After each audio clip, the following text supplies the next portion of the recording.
Dalam nama Bapa dan Putra dan Roh Kudus. Amin.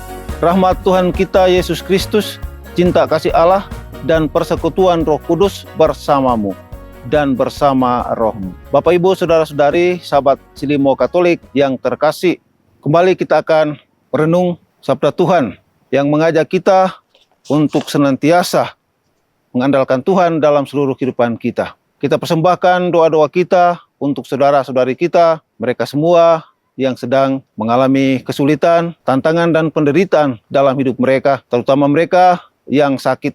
Semoga Tuhan menganugerahkan kesehatan kepada mereka semua. Marilah kita berdoa. Allah Bapa kami, sabda yang Kau janjikan membawa damai dan sukacita. Utuslah Yesus, Juru Selamat kami, yang menjadi jaminan terlaksananya sabdamu itu. Sebab Dialah Tuhan pengantara kami yang bersama dengan Dikau dalam persatuan Roh Kudus Allah sepanjang segala masa. Amin. Tuhan sertamu dan sertamu juga. Inilah Injil suci menurut Matius. Dimuliakanlah Tuhan. Sekali peristiwa, ada dua orang buta mengikuti Yesus sambil berseru-seru, "Kasihanilah kami, hai anak Daud." Setelah Yesus masuk ke dalam sebuah rumah, datanglah kedua orang itu kepadanya. Yesus berkata kepada mereka, "Percayakah kalian bahwa aku dapat melakukannya?" Mereka menjawab, "Ya Tuhan, kami percaya." Lalu Yesus menjamah mata mereka sambil berkata, "Terjadilah padamu menurut imanmu." Maka meleklah mata mereka. Lalu Yesus dengan tegas berpesan kepada mereka, "Jangan seorang pun mengetahui hal ini." Tetapi mereka keluar dan memasukkan Yesus ke seluruh daerah itu. Demikianlah sabda Tuhan. Terpujilah Kristus. Bapak, Ibu, Saudara-saudari, sahabat Silimo Katolik yang dikasihi dan yang mengasihi Tuhan.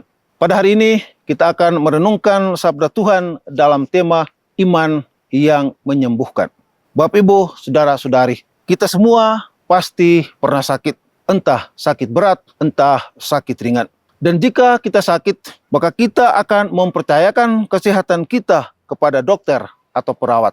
Itu artinya harapan untuk berubah, harapan untuk sembuh dan mendapatkan hasil yang terbaik seutuhnya digantungkan kepada orang lain. Yesus dalam bacaan Injil hari ini dihadapkan dengan dua orang buta yang datang memohon belas kasihan agar mereka disembuhkan. Kedatangan orang buta kepada Yesus berarti mereka merindukan kehadiran Yesus dalam hidupnya, terutama menyembuhkan penyakit mereka. Hal ini menunjukkan sikap kerendahan hati serta ketergantungan hidup kepada Yesus. Bapak, Ibu, Saudara, dan Saudari, secara fisik, dua orang ini tidak dapat melihat Yesus. Mereka hanya mengandalkan pendengaran tentang pribadi serta ajaran Yesus. Namun apa yang mereka dengar mendorong kedua orang buta tersebut untuk menjumpai Yesus. Mereka sembuh karena iman mereka pada Yesus. Kesembuhan itu terjadi bermula dari sikap pengharapan dan kepercayaan akan belas kasih dari Tuhan. Hal ini ditandai dengan seruan, "Kasihanilah kami, hai anak Daud." Suatu seruan yang berasal dari kedalaman hati. Seruan itu menggerakkan hati Yesus. Yesus menanggapi mereka dengan bertanya, "Percayakah kamu bahwa aku dapat melakukannya?" Mereka tetap setia dan teguh dengan penuh keyakinan berkata, "Ya Tuhan, kami percaya." Mereka tetap yakin dan percaya. Mereka tidak ragu ketika mendapat tantangan. Mereka tidak patah semangat dan berhenti memohon. Tantangan itu dipandang sebagai sebuah ujian untuk meyakinkan dan membuat mereka percaya kepada Yesus.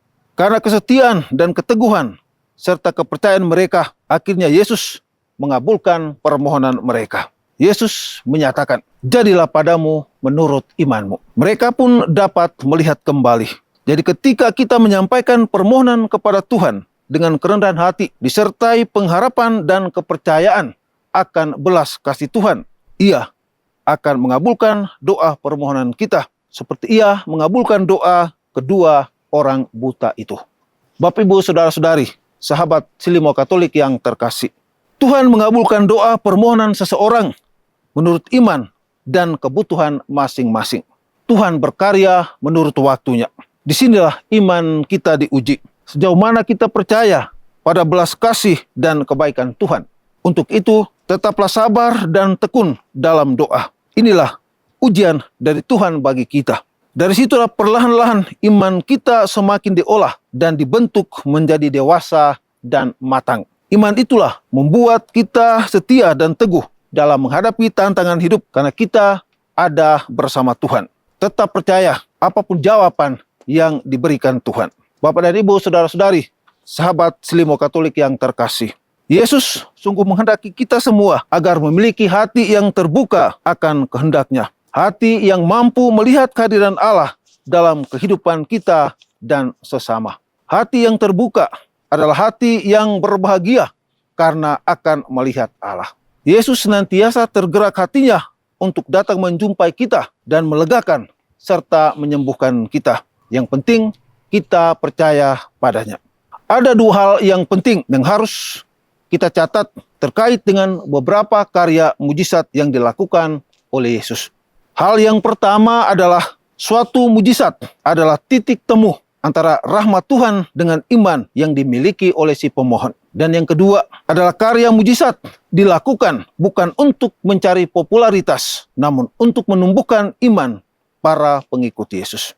Bapak dan Ibu, saudara-saudari, sahabat Selimo Katolik yang terkasih. Ada begitu banyak orang mengeluh bahwa doanya tidak terkabul. Lalu mereka bertanya, novena apa yang paling manjur? Atau tempat siaran mana yang paling keramat?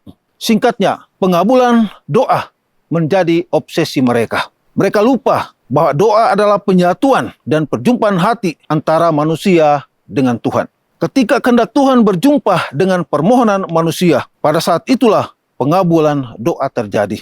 Iman bukan soal perkara kita yakin bahwa Tuhan kita adalah Bapa yang murah hati, yang akan membukakan pintu ketika kita mengetuk, atau akan memberikan ketika kita meminta. Namun, iman yang sejati harus sampai pada suatu keyakinan bahwa Tuhan mengetahui segala yang melampaui yang kita pikirkan. Maka dalam iman harus selalu ada kepasrahan kepada kehendak-Nya. Tentu kita ingat bagaimana sikap batin Yesus ketika berdoa di Getsemani. Yesus berkata, "Tetapi bukan kehendak-Ku yang terjadi, melainkan kehendak-Mu lah yang terjadi." Itulah sikap iman yang paling benar ketika kita berdoa. Maka mohonlah dengan sepenuh jiwa raga kita dan berpasrahlah pada kehendak-Nya. Dua orang buta dalam Injil hari ini adalah juga gambaran diri kita. Kita sering mengalami kebutaan dalam kehidupan kita. Akibatnya kita juga tidak mampu melihat. Kita tidak mampu melihat kebaikan-kebaikan Tuhan dan kebaikan sesama. Kita tidak mampu melihat karya agung Tuhan. Kita buta karena mata kita tertutup oleh egoisme dan keangkuhan diri kita sendiri. Oleh karena itu kita diajak untuk senantiasa berani memohon dan kalau perlu berteriak agar kita dimampukan untuk melihat. Dengan kemampuan melihat itu, kita juga belajar dari kedua orang buta tadi untuk memasyurkan nama Tuhan, menceritakan karya agung Tuhan yang kita alami dalam hidup kita. Rahmat Tuhan senantiasa menolong kita sekalian. Amin. Marilah kita berdoa. Allah Bapa yang kekal dan kuasa, kami sudah Kau segarkan dengan sabda Putra-Mu. Maka kami mohon, ajarilah kami menghargai hidup di dunia ini dengan bijaksana dan mencita-citakan hidup surgawi. Kami percayakan keluarga-keluarga kami, orang-orang yang terus memohon rahmat dan belas kasih-Mu untuk hidup mereka. Demi Kristus Tuhan dan pengantara kami. Amin. Bapak, Ibu, saudara-saudari terkasih, mari kita awali seluruh hidup kita, karya dan pelayanan kita hari ini dengan berkat Tuhan. Tuhan sertamu dan sertamu juga. Semoga Bapak, Ibu, saudara-saudari sekalian senantiasa diberkati oleh Allah yang Maha Kuasa dalam nama Bapa dan Putra dan Roh Kudus. Amin. Bapak, Ibu, saudara-saudari sekalian, pergilah dalam damai untuk mewartakan kasih dan kebaikan Tuhan.